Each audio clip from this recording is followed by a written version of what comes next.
I hope that I can inspire you a little bit, because you inspire me a lot. I come here and I see this group. I was here, last time I was here 4 years ago. I see this group, I ride with you guys, I'm inspired. It keeps me going a little further to see the dedication. It's a beautiful day. People are riding, they're going to their little coffee shops, they're watching the playoff games. But you guys came to a freedom rally, and God bless you for doing it, because it is the most important thing you can do as an American. You inspire me. And that's why I come here, to get inspired and hopefully to give a little bit back and let you know how important what you're doing here is. And let me tell you something about leadership. It's important. It's the direction the whole country goes in. It also showed a little something that maybe we shouldn't be so proud of. It showed a willingness of Americans. I was confused. Why are these people telling us we have to wear helmets? Why are they saying, in a free country, in a country where we just have freedom, that's everything? Why are they saying we should give up some of our freedom for some safety? That's crazy. Why would Americans give up freedom for safety? And then September 11th happened. And guess what? All of a sudden, Americans are standing on lines. They're in airports. They're here. They're going to the Super Bowl games. And they're bringing their bags and opening them up. They're saying, oh, search me, search me. And yeah, search that guy behind me and the guy around me. And search those people and search them. And oh yeah, we got to give it up. Give up, give up, give up, give up, give up. What are we giving up? We're giving up our freedom. That's what we're giving up. We've got to stand tough, and we got to fix this problem. We cannot just lay down and accept that America is going to be less free in order to be more safe. We can accomplish it all. We are the strongest country in the face of the earth in the history of mankind. We're not strong just because we got bigger guns. We got bigger hearts. More and more politicians, I noted the other day, they said something approximating 400 either city councils or city governments had gone on record opposing Patriot Act 2, which is good, and also alerting and worried about Patriot Act 1. So I think the tide is turning. We're finally getting the word out there, but it's going to be a long, hard battle. Because there are those people out there in government that would like to take those rights, what remaining rights we have left, away from us. Okay, I understand that. I understand that. Take that ACLU and make that the mantra, okay? Don't come after the Hells Angels Motorcycle Club under a terrorist act, okay? Just because you're looking for a target and you want to get some arrest under your belt. Something is wrong with this system. And I understand it doesn't come from the very, very top, okay? It comes from the very, very bottom. The slime in America that's willing to give up their freedom for safety. That's the lowest level of humanity in the United States of America. Anybody that says, I'm willing to give up my freedom and I'm willing to take away your freedom so I can be safe. It wasn't ever about helmets. It was always about laws, always about an overpowering, overwhelming government. That's always what it was.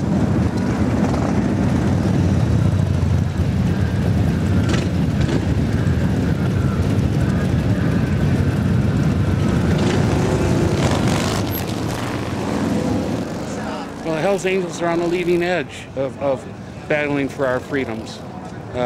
It's important because what happens to them is eventually going to filter down and happen to the rest of the motorcycle clubs and the general population too. But they're on the leading edge because they're a #1 target for law enforcement.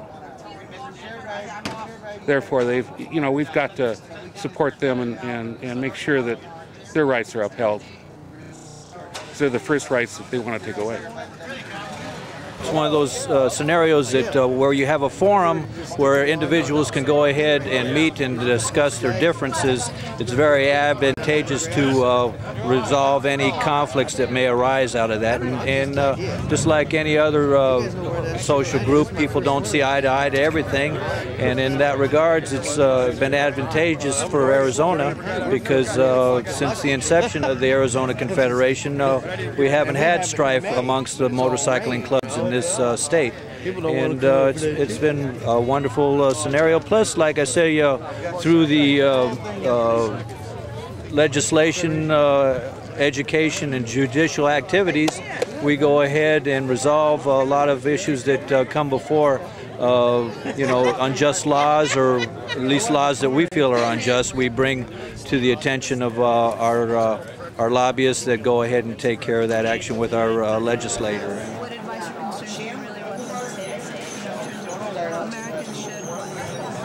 Oh, Americans should be on constant vigilant guard for their freedoms.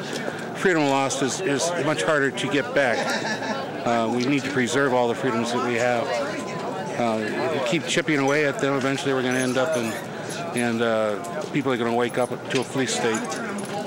And it seems to me that that's the direction that the country is going. Especially some people in this country would probably like that.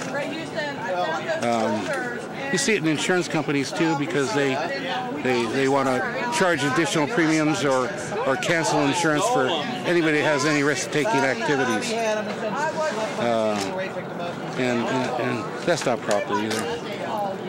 They're trying to get Americans to I think what they really want is just for Americans to stay home, watch TV, make sure they go out and earn a living, and then spend the money to boost the economy, but not to do much of anything else. It's to let the legislators know that we're there, that we're forced to be dealt with, and that we're not going away. And we're organized, and we're organized. And more organized. Thank you so much for your support. Okay.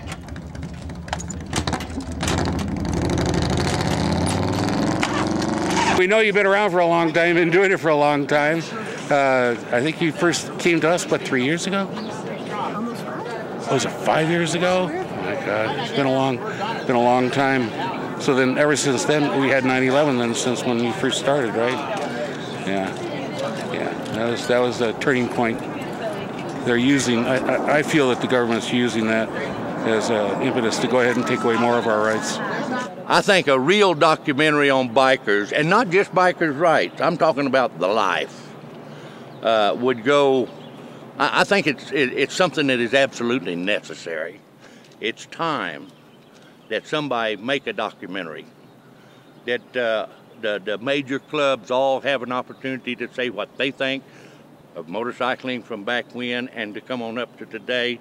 The booze fighters, they have really made changes from back in the days of Hollister, which was mentioned today, right on up to today. When I first came to the what was your reaction and why you supported? We thought it was nice the way you're doing the inside angle on it. Plus, you're not a big-time corporation thing. Just a person that's really into bike riding, and your husband's into riding.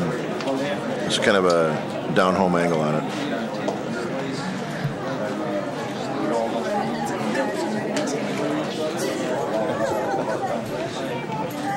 Okay, Dan and I go have a beer now? Yeah.